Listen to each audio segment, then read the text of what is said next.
បានអន្តរជាតិក្នុងប្រទេសជាប្រគុណព្រះពុទ្ធជាវិទ្យាខំអូជឿពីបានតែគុណក្នុងវិទ្យាក្នុងលោកជាការព្រះអង្គក៏ជាម្ចាស់ក្នុងខាងរបស់បរិស័ទរបស់យើងដែរក្នុងព្រះអង្គបានជួបអាចារ្យរបស់គាត់បានមានការជាបរិបទធម្មតាក្នុងនោះគឺមានឧបមាការវិធីវាបាទឧបមាការវិធីវាឧបមាដែលកថាមានថ្ងៃនេះគឺមានថាមពីក្នុងស្រុកអក្នុងស្រុកអនឹងមានបច្ចៈអបថារៀននោះបីអង្គលីលូដែលបរិយាគុណឧបជាដល់បានទុកគឺមិនដឹងគេថាជាបានរៀបថាស្ថានភាពបរិយាកាសរបស់យើងនេះថាតាមពីផងដោយអាស្រ័យបដិជគុណព្រះឧបជាកុំតវត្តក្នុងនោះបានព្រះអង្គថេវត្តបរិសាគោកោនេះមានការទ្រុឌទ្រង់ខូចខាតច្រើនបើជាទេព្រះអង្គគៀងគោពជាពុទ្ធបរិស័ទទៅសហរដ្ឋអាមេរិកផងព្រះអង្គចេញកញ្ចាយព្រះអង្គបន្តផងគេថាជួយទុកកម្រងវត្តក៏យើងទៅជួបជូនសាលាមួយម៉េចគេនិយាយថាក៏យើងក៏គេច្រើនជួយវត្តច្រើនទៅជួបជូនសាលាមួយម៉េចនិយាយថានេះនឹងថាក៏គេដៃទឹកត្រូវបាត់បាទបានខ្លាយហើយជួយឧបត្ថម្ភលោកគ្រូដងក្នុងកែលោកបានមកមានអង្គផ្លែបោហើយតែជាគុណវត្តនេះទៀតអង្គបានជួយទុកកម្រងវត្តក៏យើងនិយាយថាជួយជំរុញឲ្យជួបជុលថ្មីសាលានេះនិយាយថាបាទហើយឥឡូវនិយាយថាច្បាស់វេស្រងរាខាណាថាយាទេសាទេណាសាបញ្ចាសមានាកតាំងនៃយាសៃឡាញជាចាមហានុកាកាវ៉ាសៃឡាញទេណានោវន្ទេទុទេយ៉ាងវន្ទេវេសងរាខាណាថាយាទេសាសៃឡាញទេណានោវន្ទេតតេយ៉ាងវន្ទេវេសងរាខាណាថាយាទេសាទេណាសាបញ្ចាកសមានាទេចាសៃឡាញជាចាមហានុកា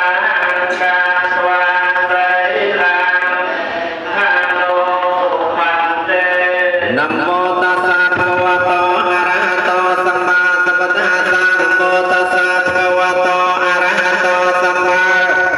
សម្ពុទ្ធស្សៈនមោតស្សៈភគវតោអរហតោសម្មាសម្ពុទ្ធស្សៈ สัมพุทธัสสะนะโมตัสสะภะคะวะโตอะระหะโต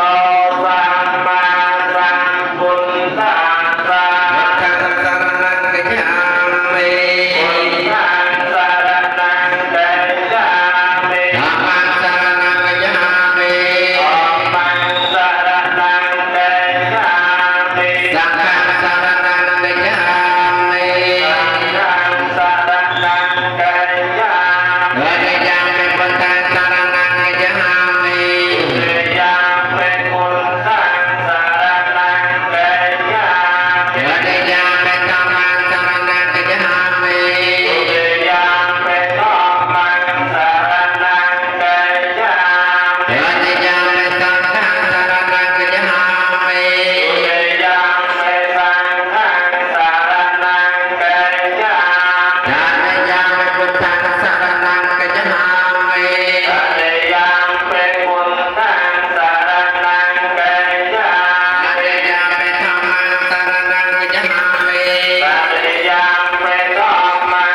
Imane panjateka patia lisa tukang ketua apamate nane cekolang sanarang itapa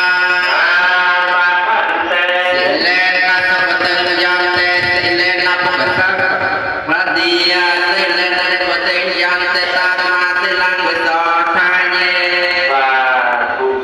susah ini terus mengenai berapa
Nam mô Bổn Sư Thích Ca Mâu Ni Phật.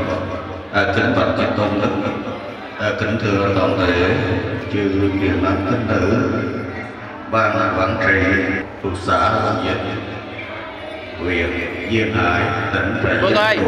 Tàu. Hôm nay giảm ý cô ngồi mấy cô lụt về tại chùa lại chửi cô giảm không dân nghi các hình đó do gia đình tự chủ cô Nguyễn dạ biết cô mà và cô Nguyễn Hạnh đã hùng bước trong cái cuộc lễ dân nghi Kasa Kathina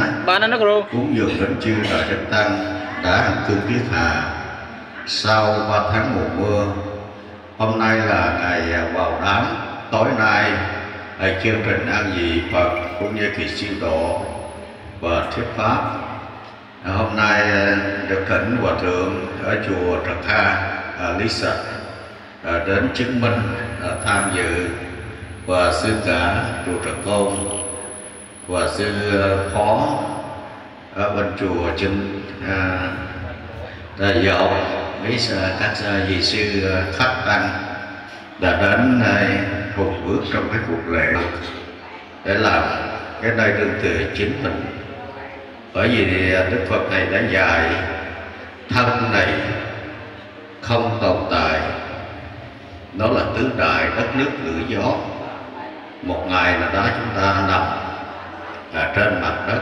chúng ta không thể đem tiền của tài sản đi ra, cho nên chúng ta phải làm công đức làm phước để dành, để chúng ta nương tựa phước báo khi chúng ta còn có mặt ở trên đời này. Hôm nay chư Phật tử đã nhích chút thời gian đến tham dự để chùa Trật Tôn ngày hôm nay. Xin thay mặt cho gia đình thí chủ cũng ghi nhận tấm lòng tốt của chư Phật tử. Thời gian này nguyện cầu ơn Đức Tam Bảo gia hộ cho Phật tử chúng ta, nhất là gia đình thí chủ được 5 điều an lành của Đức Phật là sống lâu sắc tốt, an vui, sức mạnh, trí tuệ. Thời gian này xin cung thỉnh chư tôn đức để tụng kinh phúc chúc chỉ như kỳ siêu độ giao cho toàn thể chư Phật tử. Xin cung thỉnh hòa thượng Lý Sạch dẫn kinh.